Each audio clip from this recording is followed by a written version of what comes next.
ETF index mutual funds నేర్చుకుని stock మార్కెట్లో రాణించాలనుకుంటున్నారా? వెంటనే ఈ నెంబర్కి కాల్ చేయండి. యునెస్కో రిపోర్ట్లో ఏమంటుందంటే కంట్రీస్ అన్నింటి నుంచి దాదాపు 50 లక్షల మంది స్టూడెంట్స్ వెళ్ళి చదువుతున్నారు. ఎందుకని అంటే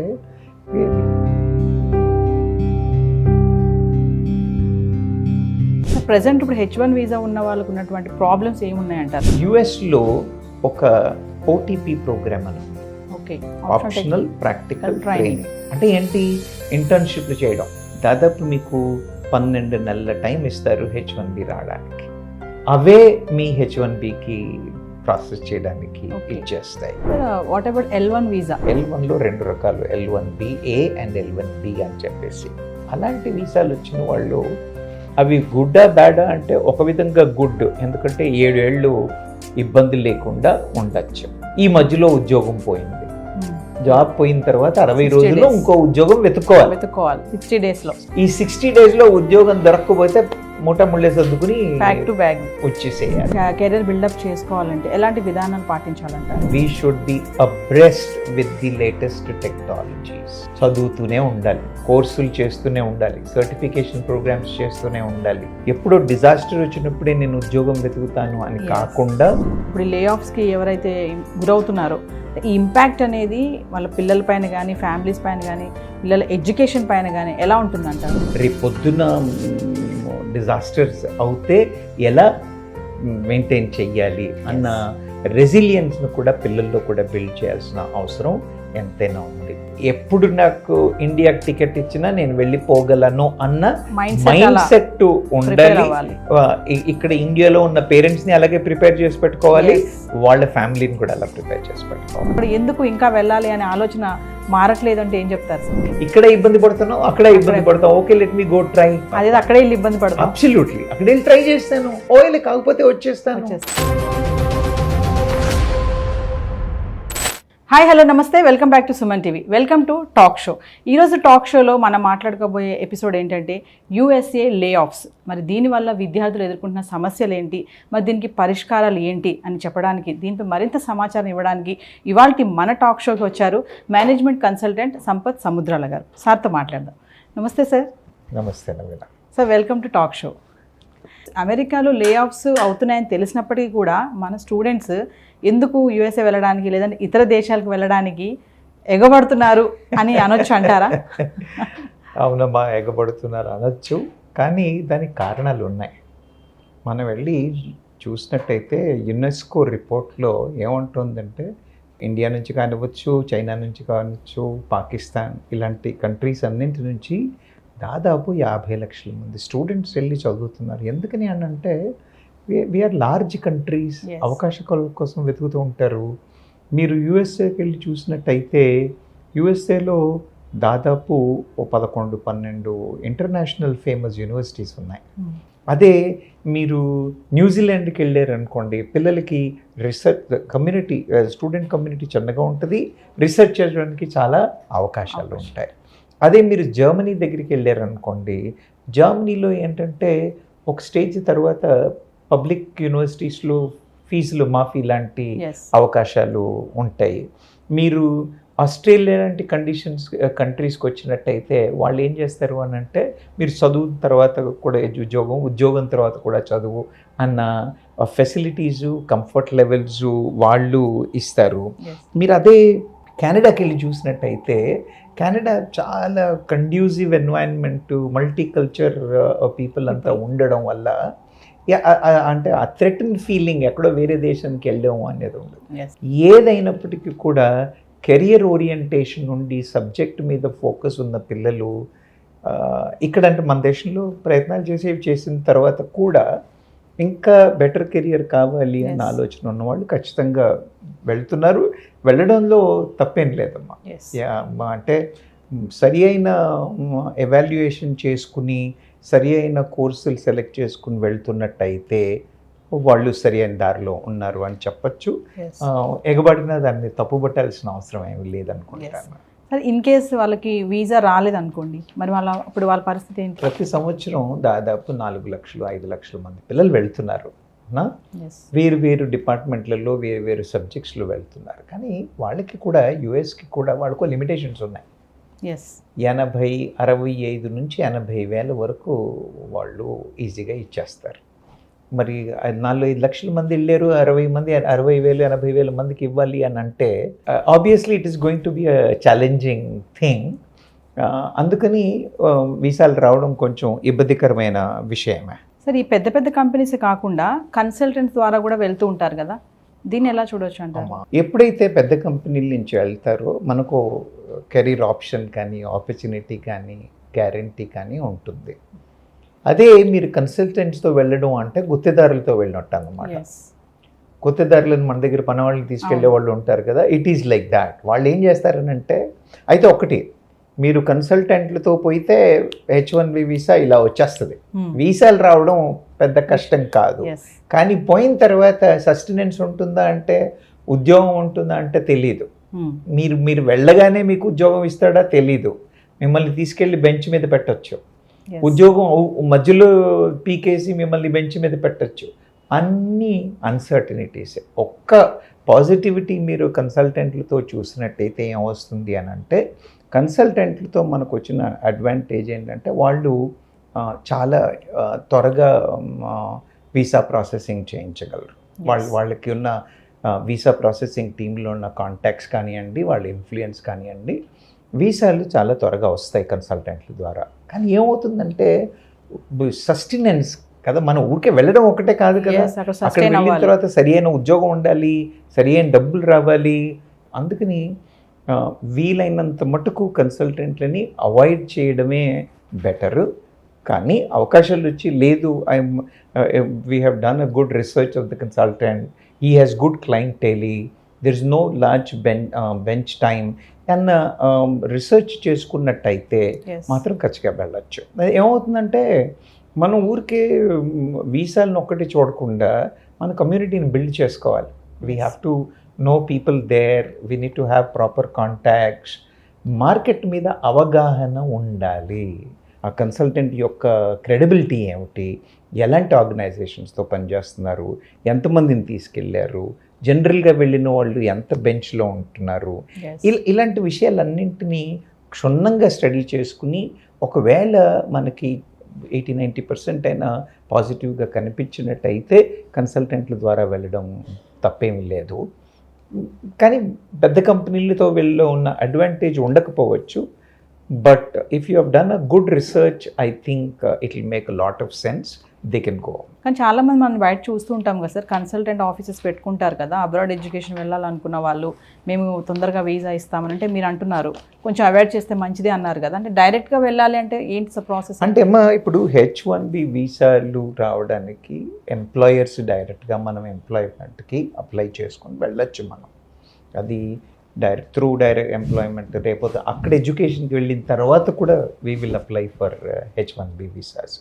అక్కడ వెళ్ళి మనం ముందు స్టూడెంట్ వీసా మీద వెళ్తాం. స్టూడెంట్ వీసా ఎడ్యుకేషన్ అయిపోయిన తర్వాత then we should apply for that. Sir, present ఇప్పుడు H1 వీసా ఉన్న వాళ్ళకు ఉన్నటువంటి ప్రాబ్లమ్స్ ఏమున్నాయంటారు? అంటే గ్రీన్ కార్డ్స్ వచ్చేంత వరకు స్టూడెంట్స్ వీసా మీద వెళ్తారు.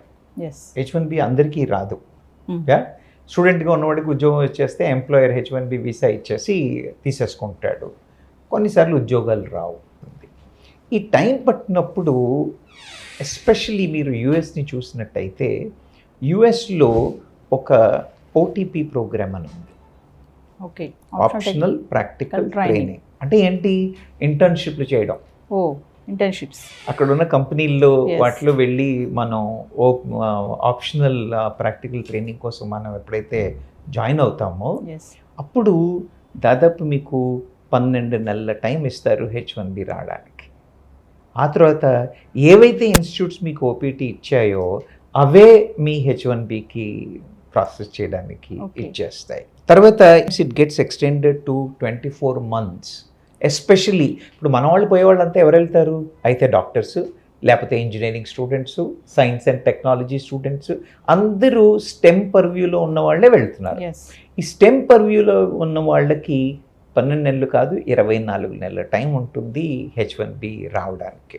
సో మనం స్వతహాగా ప్యారలల్గా ట్రై చేస్తూ కంపెనీ కూడా ట్రై చేసినట్టయితే మనకి H1Bకి పెద్ద ఇష్యూ లేకుండా ఇది అవుతుంది. ఓసారి ఏమవుతుంది, ఇప్పుడు మనకి H1B వీసాలు ఇవన్నీ అక్టోబర్లో, మీకు ఓటీపీ ముందే అయిపోతుంది అనుకోండి. ఒకవేళ మీకు వీసా వచ్చి అది అక్టోబర్లో స్టార్ట్ అవుతుంది అన్నప్పటికీ కూడా మీ ఓటీపీ ఎక్స్టెన్షన్ పీరియడ్ దొరుకుతుంది. ఓకే, గ్యాప్ ఎక్స్టెన్షన్ పీరియడ్ అని చెప్పేసి వాళ్ళకి ఆ గ్యాప్ ఎక్స్టెన్షన్ ఇస్తారు. అలా H1B వచ్చే వరకు దాని మీద కూడా ఉండడానికి అవకాశాలు. Sir what about L1 visa? Critical subject అమ్మా.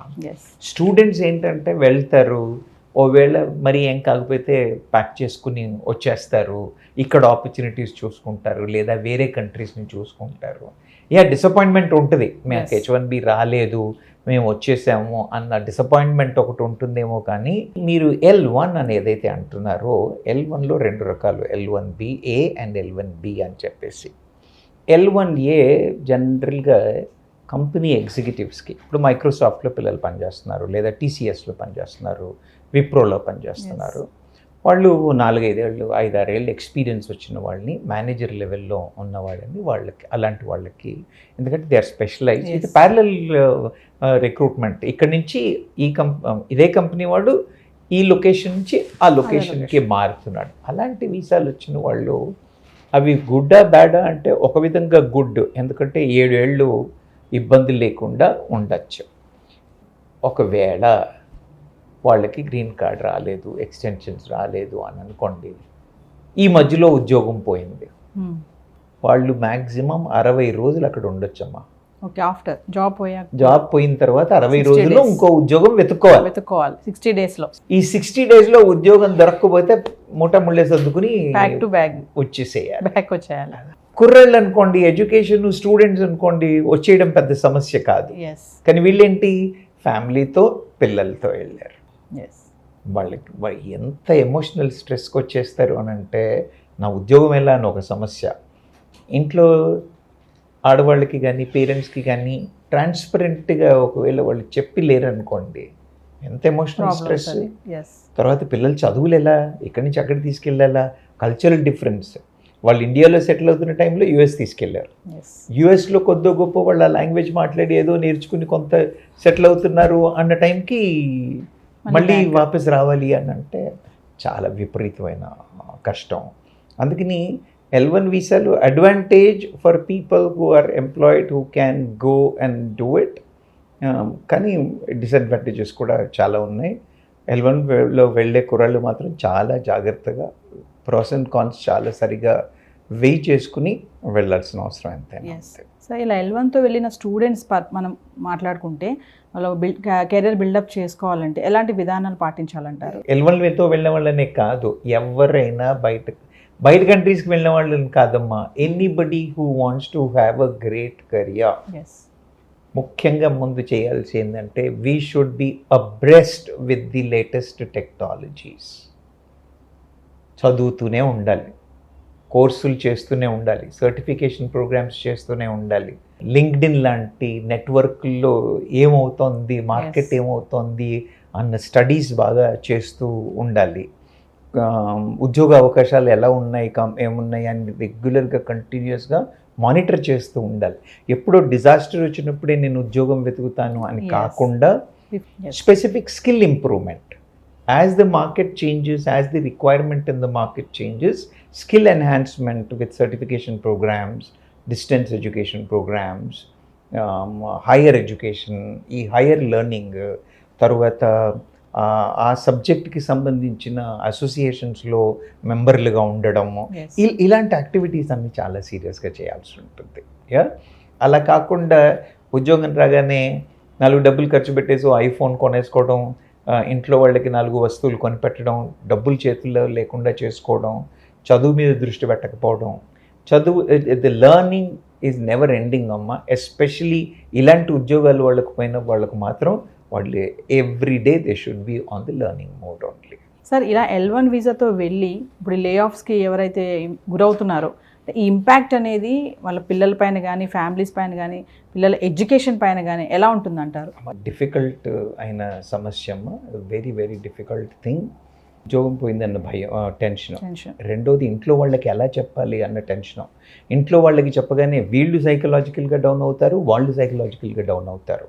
పిల్లల్ని ఆ స్టేజ్కి రెడీ చేసి పెట్టలేదనుకోండి, if you don't keep them, పిల్లలకి కూడా తెలియాలి మనం ఎలాంటి వాతావరణంలో ఉన్నాము, రేపు పొద్దున డిజాస్టర్స్ అవుతే ఎలా మెయింటైన్ చెయ్యాలి అన్న రెసిలియన్స్ను కూడా పిల్లల్లో కూడా బిల్డ్ చేయాల్సిన అవసరం ఎంతైనా ఉంది. నేను చెప్తాను కదమ్మా, డబ్బులు ధారాళంగా ఖర్చు పెట్టేసుకుని డబ్బులు దగ్గర పెట్టుకోకుండా హగావుగా ఖర్చులు పెట్టి లగ్జరీ లైఫ్ చేసి డబ్బులు ఉన్నాయి కదా అని చేస్తే మాత్రం ఎల్వెన్ వాళ్ళు చాలా చాలా జాగ్రత్తగా ఉండాలి. అది కాకుండా ఇలాంటి పరిస్థితుల్లో అందరూ సైకలాజికల్గా దెబ్బతింటారు.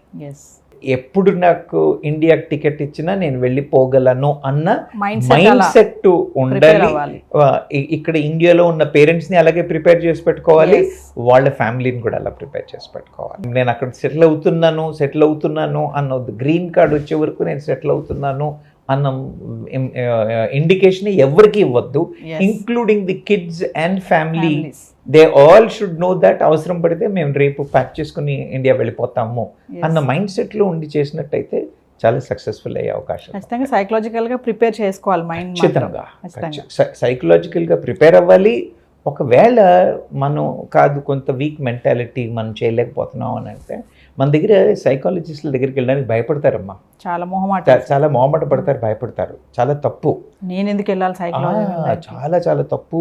అలా కాకుండా సైకాలజిస్టుల దగ్గర, సీనియర్స్ దగ్గర, ఎక్స్పర్ట్స్ దగ్గర వెళ్ళి మాట్లాడి అడ్వైస్ తీసుకోవడంలో ఏం పొరపాట్లేదు. అంత దూరం ఎందుకు వెళ్ళాలి, అక్కడ ఎందుకు ఆ ప్రాబ్లమ్స్ ఫేస్ చేయాలి అంటే దీనికి ఏం చెప్తారు సార్? ఇంత తెలిసినా కూడా నేను అబ్రాడ్ వెళ్ళి చదువుకోవాలి, హైయర్ స్టడీస్, నా కెరియర్ బాగుండాలి అంటే ఉద్యోగాల కోసం వెళ్ళే వాళ్ళు ఉన్నారు, చదువు కోసం వెళ్ళే వాళ్ళు కూడా మీరు అన్నట్టుగా ఫ్యామిలీస్ కూడా వెళ్ళే వాళ్ళు ఉన్నారు అక్కడ స్థిరపడాలని. అయినా మరి ఇంత ఇలాంటి ఎదురవుతున్నా కూడా ఎందుకు ఇంకా వెళ్ళాలి అనే ఆలోచన మారట్లేదు అంటే ఏం చెప్తారు సార్? మనకు ఎంప్లాయ్మెంట్ గ్యారంటీ ఉందా? లేదు. ఉద్యోగం వచ్చే అవకాశాలు ఉన్నాయి అన్న నమ్మకం ఉందా? డౌట్ అక్కడ కూడా. అవునా? ఉద్యోగ అవకాశాలు తక్కువే, వచ్చిన ఉద్యోగం ఉంటుందా అనేది కూడా తక్కువే. గవర్నమెంట్ ఉద్యోగాలు ఇన్ని గవర్నమెంట్లు ఇన్ని చూసాం అంటే ఆ మెంటాలిటీ ఉన్న వాళ్ళకి కూడా సెట్ అవ్వట్లేదు. అవునా? మన దగ్గర పాపులేషన్ ఎక్కువ ఉండడం చేత అని అనుకోండి, లేదా మన వాళ్ళకి ఎప్పుడు కూడా మిగతా దేశాల కంటే కూడా ఒక మెట్టు పైన ఉండాలి.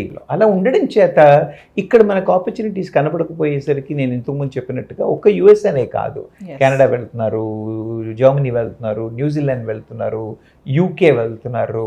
ఇప్పుడు యూకేకి వెళ్తే కేంబ్రిడ్జ్ యూనివర్సిటీ, ఆక్స్ఫర్డ్ యూనివర్సిటీ ఆ పేరు చెప్పుకుంటే it is such a pride.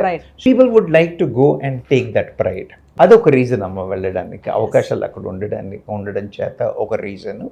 రెండోది ఇక్కడ మనకున్న ఇక్కడ ఇబ్బంది పడుతున్నావు, అక్కడ ఇబ్బంది పడతావు, okay let me go try. అదే అక్కడే వెళ్ళి ఇబ్బంది పడతాం. అబ్సల్యూట్లీ అక్కడ వెళ్ళి ట్రై చేస్తాను, ఓకే కాకపోతే వచ్చేస్తాను. ఈ పేరెంట్స్కి కూడా ఏంటి, ఒకసారి యుఎస్కి వెళ్ళాడు లేదా జర్మనీ వెళ్ళాడు, ఆస్ట్రేలియా వెళ్ళాడు అంటే my son is competent and capable దన్న నమ్మకం. అయితే ఏంటంటే అక్కడికి వెళ్ళే యూనివర్సిటీస్ని సరిగ్గా రీసెర్చ్ చేసుకోవాలి. బికాజ్ ఇంటర్నేషనల్ వరల్డ్ ర్యాంకింగ్ ఉంది యూనివర్సిటీస్కి. ఈ ర్యాంకింగ్లో ఉన్న యూనివర్సిటీస్ని చూసి వెళ్ళాలి. Point number 1. పాయింట్ నెంబర్ 2, ఎక్కడైతే ఇన్స్టిట్యూషన్ ఈజీగా అడ్మిషన్ ఇస్తుందో 4 సార్లు ఆలోచించాలి, వీడెందుకు ఇస్తున్నాడు. అడ్మిషన్లు వచ్చేస్తాయి, వీసాలు వచ్చేస్తాయి, వెళ్ళిపోతాం, but we are not going to be settle down there. అలాంటి ఇన్స్టిట్యూట్లో, విలువ లేని ఇన్స్టిట్యూట్లో మాత్రం ఎడ్యుకేషన్కి వెళ్ళకూడదు. Even if it cost is less, admission hurdles are not there, easy walk, cake walk అన్న ఉన్న యూనివర్సిటీస్ ఎక్కడ కూడా పిల్లలు ఆప్ట్ చేయకూడదు. Because it is going to be a challenge in the days to come. అలా కాకుండా రీసెర్చ్ చేసి, నేను చెప్పినట్టుగా ప్రీవియస్ స్టూడెంట్స్ ఎవరైనా ఉన్నారా, ఇప్పుడు మీరు వెబ్లోకి వెళ్ళినట్టయితే అన్ని ఆపర్చునిటీస్ ఉన్నాయమ్మా. You can connect with every one. పిల్లలు కూడా నోట్స్ పెడుతూ ఉంటారు, that lot of information available. ఈ రీసెర్చ్ సరిగ్గా చేసి వెళ్ళినట్టయితే వెళ్ళడం తప్పేం లేదు. ఇప్పుడు మనం అందరం ఊళ్ళ నుంచి హైదరాబాద్లో వచ్చి సెటిల్ అయ్యాం, అవునా? పిల్లలు ఇక్కడ నుంచి ఇక్కడ నుంచి అక్కడికి పిల్లలు అక్కడికి వెళ్తున్నారు. అంటే మైండ్ స్ట్రాంగ్గా లేకపోవడం వల్ల ఇలాంటి సమస్యలు ఎదురైనప్పుడు ఇబ్బంది పడుతున్నారంటే ఏం చెప్తారు? అమ్మ, ఇది నేను చెప్తున్నాను కదా, ఈ మొహమాటం అన్న పాయింట్ మీద ఉన్న ఫ్యామిలీస్ ఖచ్చితంగా ఇబ్బంది పడుతున్నారు. ఎస్. అక్కడికి వెళ్ళిన తర్వాత there are people who have explored various opportunities and are successful with the situations ఉన్నారు, కానీ there are few people who have not done it. ఇలా ఎమోషనల్ డిస్టర్బెన్స్లో Yes. ఛాలెంజ్లో ఉన్నారు. భారత ప్రభుత్వం కూడా చాలా ఎమోషనల్ సపోర్ట్ చేయడానికి ట్రై చేస్తుంది, కొందరికి ఫైనాన్షియల్ ఎయిడ్ చేయడానికి కూడా ట్రై చేస్తుంది, ఎంబసీ కూడా చాలా సపోర్ట్ చేస్తున్నాం. Yes. మన వాళ్ళు వెళ్ళి తీసుకోవాలి, they need to take that. Take that. కానీ one advice what I give to every one, if it is required, మొహమాటం లేకుండా అడ్వైస్కి వెళ్ళాలి, అడ్వైజ్ తీసుకోవాలి. Yes. Yeah, so we need to get that positive thing. Yes. Yeah, failing is what you call every step towards the Success. success antar Yes. kada. Yeah, so people should not feel bad about anything like that. Yeah, it's a part of life అని అనుకుని ముందుకెళ్ళినట్టయితే ఖచ్చితంగా success అవుతారు. Finally అంటే ఇలాంటి సమస్యలు రాకూడదు, in case వచ్చాయి అనుకోండి, మనం ఎదుర్కోవాలి, దానికి ఎదురుగా నిలబడాలి అంటే మీరు ఇచ్చేటటువంటి టిప్స్ కానీ సజెషన్స్ ఏమైనా ఉన్నాయా? అంటే నేను మీకు ముందు ఒకే మాట చెప్పాను, నేను అమ్మ నేను నా రిటర్న్ టికెట్ కొనుక్కున్నాను అని చెప్పి వెళ్ళాలి. వెళ్ళేటప్పుడే ఓకే నేను ఎప్పుడు వస్తానో నాకు తెలియదు, నా రిటర్న్ టికెట్ నా బ్యాగ్లో ఉంది, I can fly any time అన్న ఉద్దేశం ఫ్యామిలీకి చెప్పాలి, తనకి ఆ అవగాహన ఉండాలి. ఇది పాయింట్ నెంబర్ 1. పాయింట్ నెంబర్ 2, ఉద్యోగం వచ్చింది కదా అని సెటిల్ అయిపోకుండా H1B వచ్చేస్తుంది నేను ఇది చేసేస్తాను అన్న అవగాహనలో కాకుండా ముందు ఎడ్యుకేషన్ సరిగ్గా చేసి క్యాంపస్లో సెలెక్షన్ అయ్యే ఆపర్చునిటీస్ చూసుకోవాలి, లేదా ఓపీటీ ఆపర్చునిటీస్ చూసుకోవాలి. ఇలా ఎప్పుడు అజైల్గా ఉండి దృష్టి ఎప్పుడు మన కెరియర్ మీద అని పెట్టుకుని ఉన్నట్టయితే ఏం ఇబ్బందులు రావు. ఇబ్బందులు వచ్చినప్పటికి కూడా నేను చెప్తున్నాను కదా, నేను ఇండియాకి వెళ్ళడానికి రెడీగా ఉన్నాను అన్న మైండ్ సెట్తో ఉండి ఏదైనా చిన్న ఇబ్బందులు వచ్చినట్టయితే అడ్వైస్ తీసుకుని గైడెన్స్తో, పేరెంట్స్ కూడా గైడ్ చేస్తారు, మన వాళ్ళు కూడా ఇక్కడ నుంచి they give that kind of a confidence. ఆ మాటల్ని పెడిచేవని పెట్టకుండా పద్ధతి ప్రకారంగా ఉంటే మాత్రం ఏం ఇబ్బందులు ఉండవమ్మా, people can flourish. Yes, thank you sir. Talk షోకి వచ్చి మంచి ఇన్ఫర్మేషన్ ఇచ్చారు, యూఎస్ లే ఆఫ్స్ వల్ల ఎదుర్కొన్న సమస్యలు, మంచి పరిష్కారాలు కూడా చెప్పారు. Thank you so much. నమస్తే సార్. చెప్పారు కదా, చాలా టిప్స్ అండ్ సజెషన్స్ కూడా చెప్పారు. ఖచ్చితంగా వెళ్ళేటప్పుడు మనము రిటర్న్ టికెట్ అనేది బ్యాగ్లోనే పెట్టుకోవాలి, అంటే ఎప్పుడు మనం తిరిగి వస్తామనేది మైండ్ సెట్ అనేది అలా ప్రిపేర్ అవ్వాలని చెప్తున్నారు. స్ట్రాంగ్ మైండ్ ఉండాలి. మొహమాటం అనేది ఖచ్చితంగా సార్ రెండు మూడు సార్లు చెప్పారు ఈ మాటని.